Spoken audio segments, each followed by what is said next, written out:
This is Sportscentre. Hey, I'm Mercer Roberto on the Digital Sportscentre presented by Montana's Barbecue and Bar. And with a round robin behind us, it's time to look ahead at the championship game of the Four Nations Face-Off, where Canada gets another shot at the Americans after their loss on Saturday.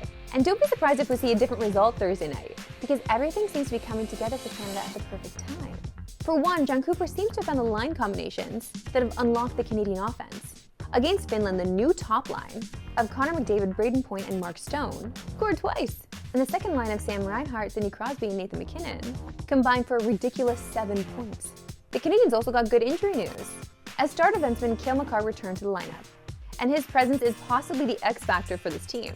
In Canada's 2 games with Makar in the top defensive pairing, he and Devon Toews won a combined +2. But when he was out against the Americans, the top pair won a combined -3. And Makar is also huge for the power play. Their lone goal with the man advantage came with him on the ice, and they were shut out without him Saturday. And don't look now, but the Americans are looking vulnerable all of a sudden. They dropped their final round-robin game against Sweden, but it wasn't the loss that the Americans are worried about. It's their injury situation. Defenseman Charlie McAvoy was admitted to hospital and underwent testing for an upper body injury. And today the Bruins ruled him out for the rest of the tournament. On the bright side, Mike Sullivan says Quinn Hughes will join the team as an early replacement, but McAvoy made a huge impact in America's first game against Canada, literally. Meanwhile, Austin Matthews and Matthew Tkachuk also sat out Monday with minor injuries.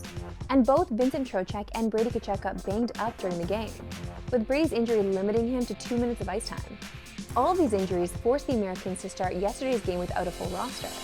Now remember, the US already punched their ticket to the final, so yesterday's game didn't mean much. And they seem confident most of these guys will be ready to go come Thursday. But a lot has changed since Saturday's game, and it's benefiting the Canadians. But I'm not going to get too up on my high horse just yet, okay? There's a lot of game to be played, perhaps some fights to be had. Whatever it is, it's going to be spicy. To baseball now, and Vlad Guerrero Jr.'s self-imposed deadline to get a deal done with the Jays has come and gone, meaning Toronto's franchised bat will test for free agency when it comes to season's end. And according to Vladdy, an extension with the Jays was never that close. He also reiterated that he wants to be a Blue Jay for life, but now they'll have to beat 29 other teams. No, this is just my opinion, of course, but if he really wanted to be a Jay, wouldn't he bring the number down? I don't know, it's just me. That's just me. Now let's take a look at this negotiation from both sides. From Vlad's point of view, he just witnessed the 2 biggest deals in MLB history handed out in these 2 off seasons. And in both cases, the Jays were in the mix willing to break the bank. Now, Vladdy might not be in the same stratosphere as Juan Soto or Shohei Ohtani, but he will hit free agency at just 26 years old, with 2 MVP caliber seasons under his belt. And since his MLB debut in 2019, no Blue Jay has stuffed the stat sheet more than Vlad. He leads the team in almost every major offensive category since his debut. And as we learned last season, this is the Jays team that desperately needs offense. Now, obviously Jays management feels differently. Front offices just aren't paying first basemen like they are other positions. Vlad is already the highest paid in his position, after he and the Jays agreed to a 1-year, $28.5 million deal in January. But is Vlad Guerrero Jr. that much better than the likes of Pete Alonso, Freddie Freeman, and Bryce Harper? He's been good over the course of his 6-year career, but only 2 of those seasons really stand out as elite. So Jays fans, I just want you to take a step back here and ask yourself this question. How clutch has Vladdy been for you? Time now for Saucy Sounds, presented by Montana's Barbecue and Bar. And let's go to Boston now, where Drew Doughty had some sauce for American Matthew Tkachuk. You have a long history with Matthew Tkachuk. The minute that he entered the league, if he were to challenge you on Thursday, would you go him? You're putting me on the spot, Biz. I mean, I'll do anything for my country, and if the time is right and I got to go him, I guess so. I love that. I love that. He's a hockey analyst. He's a fight promoter. Paul Bissonnette. Go get him, Dewey. Paul Bissonnette adding some extra sauce in the Canada-US rivalry. But there's already plenty of heat between Doughty and Tkachuk. These guys have been going at each other since Tkachuk's rookie season with the Flames.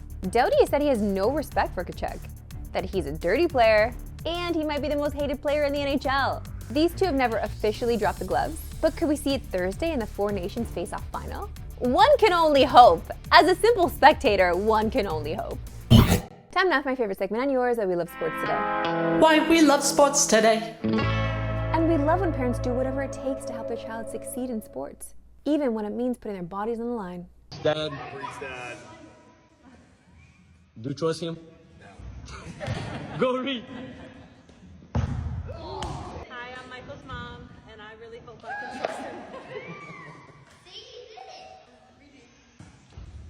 Michael, go.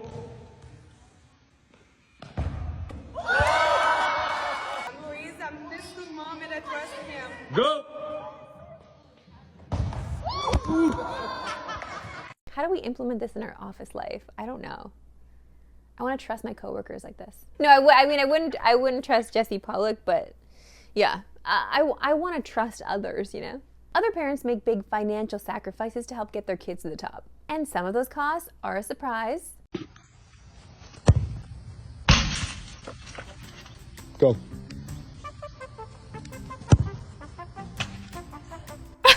Wait, why was there zero reaction from Dad? I guess because the kid ate that reaction himself? What?